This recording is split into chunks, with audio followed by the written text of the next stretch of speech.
Going Bulilit stars Nash Aguas at Mika De La Cruz, ikinasal na.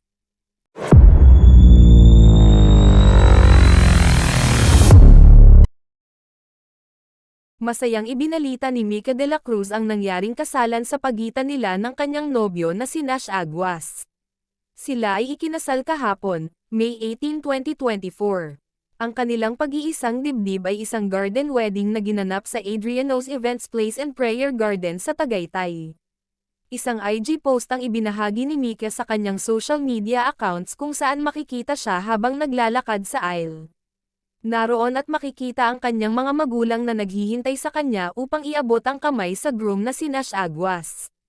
Sa caption ng larawan, mababasa ang mga katagang, "Walking towards my God-sent, my love, and my forever." Marami ang kaagad nagpabatid ng kasiyahan sa bagong yugto na ito ng buhay ni Mika at Nash. Ilan sa mga kilalang celebrities ay nagpaabot na rin ng mga congratulatory messages. Ayon kay Gabby Garcia, "OMG Mika, I know you've been waiting for this day. I'm so happy for you and Nash. You deserve all the love and happiness. Congratulations, beautiful couple." Ayon naman kay Rod John Cruz, "Congratulations Mika and Nash, God bless you both always."